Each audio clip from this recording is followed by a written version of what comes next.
আসসালামু আলাইকুম রহমতুল্লাহি ওয়া বারাকাতুহু। কি অবস্থা, সবাই কেমন আছেন? আশা করি সকলে ভালো আছেন। তো দেখতে দেখতে আবারও চলে আসলো রমজান মাস। সবাইকে জানাই পবিত্র রমজান মাসের শুভেচ্ছা ও অভিনন্দন। রমাদান মুবারক। আপনারা জানেন যে রোজার মাসে আমার কাজ বেশি থাকে, আর সবচেয়ে বড় কথা হইলো মানে রোজা আসলে বাংলাদেশে সব কিছুর দাম বেড়ে যায়, ঠিক আছে, আর সৌদি আরবে সব কিছুর দাম কমে।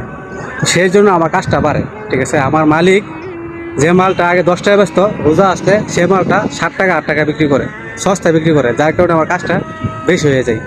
কারণ ওই যে আপনার সেল বেশি লাভ কম, ঠিক আছে। এটাই সৌদি আরবে আরও পণ্যের নিয়ম, মানে সৌদি আরবে রোজা আসলে সব কিছু দাম বাড়ে, কমে, আর বাংলাদেশে রোজা আসলে সব কিছু বাড়ে। কারণ সৌদি আরবে আপনার জিনিসপত্র যদি দাম বাড়ে তাহলে মুসলিমটা খাইতে পারে না,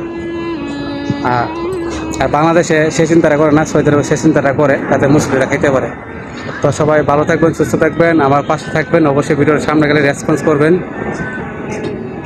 যদিও রোজার মাস আপনাদের ভিডিওতে লাইক কমেন্ট করতে পারি না, আপনারা আমার ভিডিওতে লাইক কমেন্ট করবেন, আমার জন্য দোয়া করবেন। আল্লাহ হাফেজ।